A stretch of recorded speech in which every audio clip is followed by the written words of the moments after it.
Yo. Dash cheeseburger is... Aku rasa dia ada kat sini. Aku rasa dia juga. Ni. Kalau ni kepala gak. Ni 2 ekor je. Drumstick. Pin. Ni kalau buat masak. Okay, RM20. Satu kali makan satu ni. Satu meal ni kan. So ada 4 meal kat sini. Ni sekali.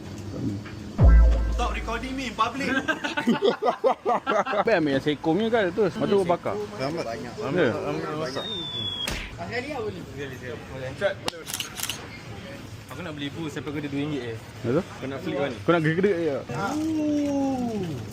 Cik gula-gula. Minyak dah ada tu. Nanti ambil. Sebut kari sikit. Tak ada lah. Tapi dia memodernize kan. Nampak? Ya. Sedap kan? Dah cukup. Lepas tu mineral. Mineral dah ada airnya. Oh apa ni? All kind of flavor. Okay. All kind. Mango. May I try? One out of 10. Boleh try ke? Ni. May I try too?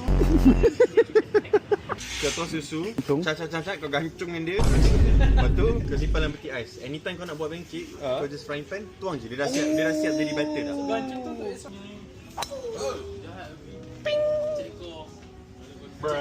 Ni boleh kan? Tak, petak tu tak payah? Ya. Ha, tak payah. Taruh ni lah, ni buat alat Dia- buat ha. dia je lah. Buat tutup. Selain petak tak payah hiking pun kan? Jalan sekejap je kan?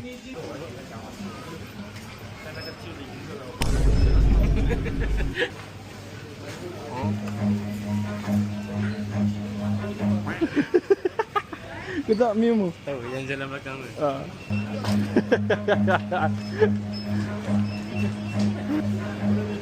Paruh tinggi Zaim tu. So kalau kau belanja RM1,000 maybe tinggi aku. Ya. Awek nak ambil gambar dengan kau? Awek. Asal?